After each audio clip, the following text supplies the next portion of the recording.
battery is not doing its thing. So I'm going to let it charge and then jump start it. If I have to buy a new battery, I will, one that's bigger. I'm going to focus on installing this internal trim that's just sort of sitting in place right now. So I've got that trim piece on the colored cardboard underneath. That's now captured. Same thing on this side with the screws. And also the welting piece here captures the cardboard that comes down from this piece here. So that's all in. I took a look on California Corvair's website, and they claim that this does not use a screw, that it uses a round plastic spring post to retain this end of the trim. So I'm going to try to find that in the stash of stuff. So here's an issue we've got to deal with. There is a gap all along there at the rear of the engine. Air is being blown across the heads, and rather than circulating, it's being blown back into the engine compartment through there, and it's too hot right now for me to even work down in this area. What I'm trying to do is set the timing. By the way, the new alternator works wonderfully. Real happy about that. Let's see what else. Oh yeah, the glove box. Glove box is installed. Cleaned up that some. So what I'm going to do is find the pieces I need to make that gap close up. First thing I'm going to do is remove the piece of seal strip that was not wide enough to get me back into that area. So in order to do that, the air cleaners have got to come off.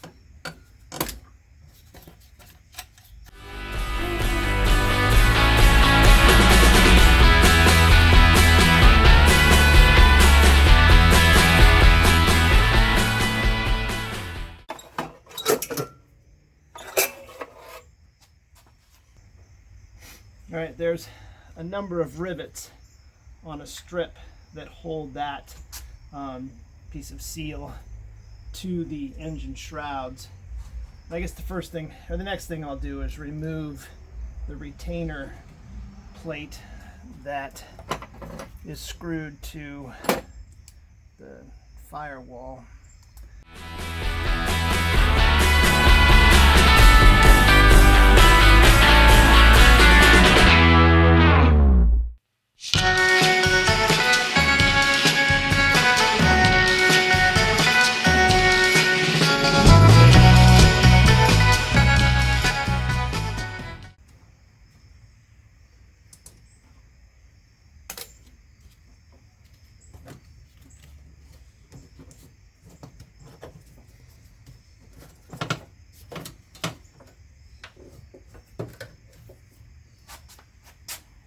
Thing is a drill bit.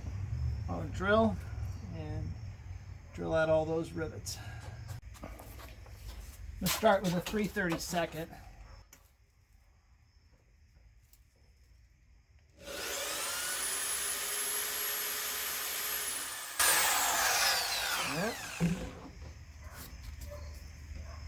Looks like I'll have to go to an 1/8. All right, here's an 1/8. Yeah, that was what it took.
Okay, the retaining strip is off. The galvanized retaining strip. And that means then that the seal can come out.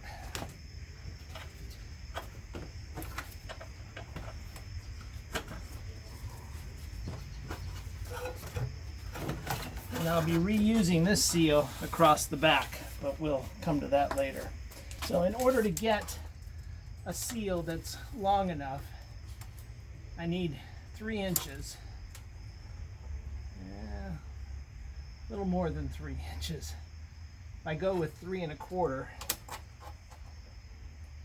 and I can always trim off, that appears to be the longest dimension, 3 1/4.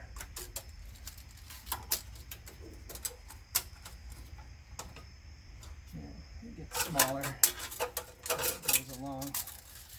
Again, the difference between late models and early models is enough that I think the engine is just not quite square in the compartment, but with all of the U-joints, that accommodates for that slight amount of it being at an angle. So what I am going to use, it's stiffer than I want, but it was about the same thickness, is Felpro gasket maker, which is somewhat rubberized. It's not having to go through any real hard turns, but it's not long enough to go the entire. So I will cut out the 3 1/4 strip, lay it in, and see what I need for the next one. I'll start from this end.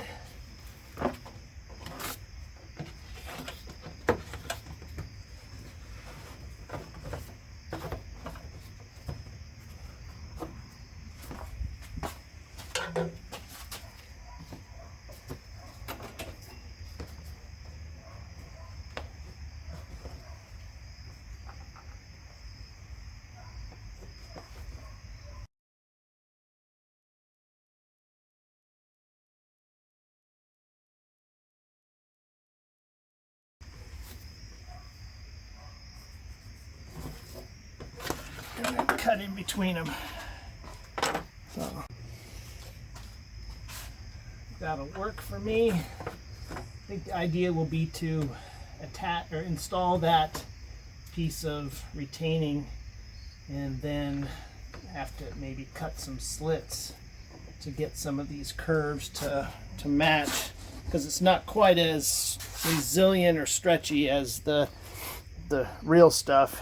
It's going to take a little bit more forming. We'll cut the next piece after I measure and bring it back.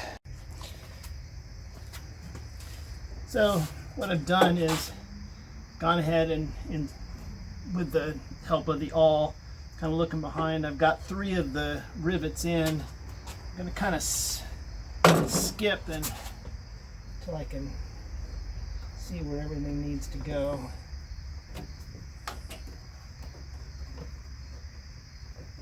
This one kind of looks like it lines up about.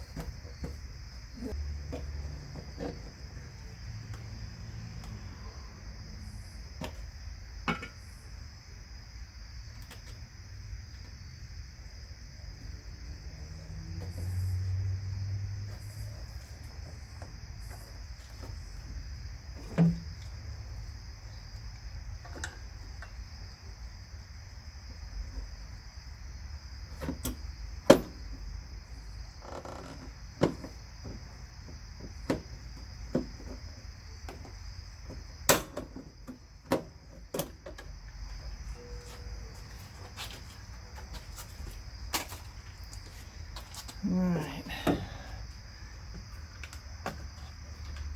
Be ready with the rivet.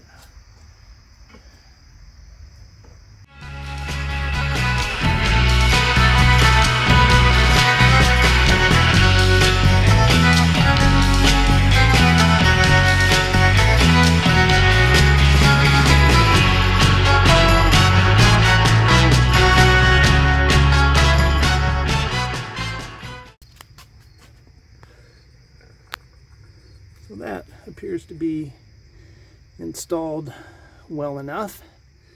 Keep most of the air going in the right direction. So now we will move on to the strip that bridges that gap. Like I said, I will reuse the one that I'd pulled out of the other. This one, I believe, screws in from, I don't know. I'll have to look at it with some light. So there are, right there and there, those little sheet metal clip nuts. I don't know what they're really called. Yeah, you can see them better now. It's all set up so that screws come in from the underside. I need to get 2 more to go on the ends. And I'm going to use large washers. Large washers out of my collection at each of the screw locations, and I don't have a strip of metal to distribute the load across. But for some reason I don't remember there being any. And interestingly enough, on Scarlett, the 64 convertible, she is missing her rear strip in that area as well. And just today when I was out driving her, I was getting some pinging, and some strange throttle response. I think I need to put that strip in there for sure.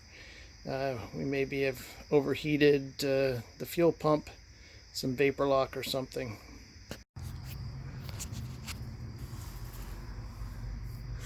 So we've got screws. Now those holes were from the other side. But we have screws into all of those nut areas. Now we'll get the rear grille and that will sandwich in. But I'm going to try to find some sheet metal screws and run them down in between here. That long span just looks wrong. And this one out here is just going to be what it's going to be.